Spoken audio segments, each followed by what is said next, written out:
Two people can earn the exact same income, live in the exact same city, and drive the exact same car, and one of them is quietly building wealth, while the other is one missed paycheck away from disaster. The proof isn't in their income. It's in a number almost nobody checks. Ben had built a successful dental practice over 12 years. 6 figures a year, a nice house, a newer SUV in the driveway. By every outward measure, Ben had made it. Friends joked that he should be teaching a class on how to get ahead. Then one slow month, patient bookings dropped. Nothing dramatic, just a quieter few weeks. But when Ben sat down to cover payroll for his small staff, he realized something unsettling. There was almost nothing left in his accounts to fall back on. A man earning more than most people in his city had somehow built no real cushion at all. Ben's accountant, Nora, had seen this pattern more times than she could count. "Your income tells me what came in," she told him.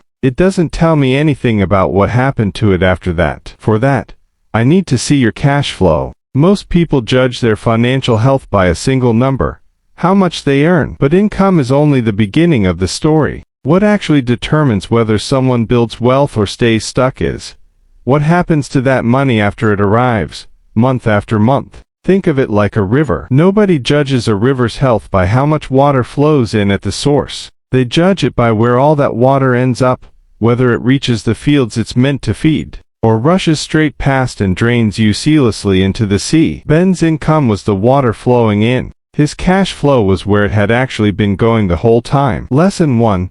Income level doesn't reveal financial health. Cash flow does. Two people can earn wildly different incomes and still end up in the exact same financial position, because income only tells you what enters. Cash flow tells you what survives. Real-world example. A high-earning executive with expensive habits can carry less in savings than a school teacher who consistently spends less than she earns. Lesson 2. Small, repeated leaks quietly write the real story. It's rarely one big purchase that damages someone's finances. It's small, repeated leaks that go unnoticed for months or years. Real-world example.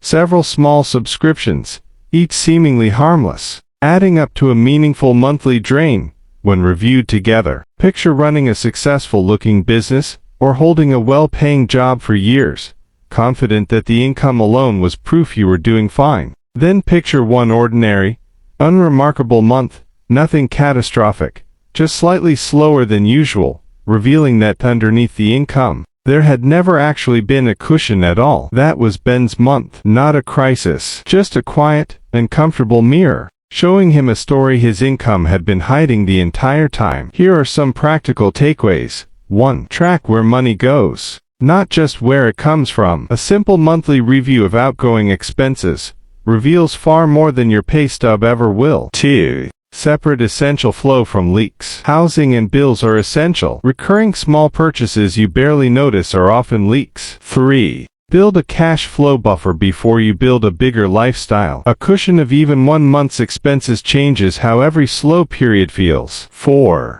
Review your story monthly, not yearly. Small course corrections each month prevent large, uncomfortable surprises later. Ben didn't change his income overnight. He didn't need to. Instead, he started reviewing his cash flow every single month, not just glancing at his bank balance, but actually tracing where every dollar went after it arrived. Slowly, a buffer began to form. The story his money was telling started to change. Your income is only the opening line of your financial story. What happens to that money every single month, where it flows, what it feeds, what quietly drains it, is the rest of the chapter. So the next time you check your bank balance, ask yourself a better question, not how much came in, but where did it actually go? If this changed the way you look at your own finances, hit like, share it with someone who needs to hear it, and subscribe for more stories or lessons like this one.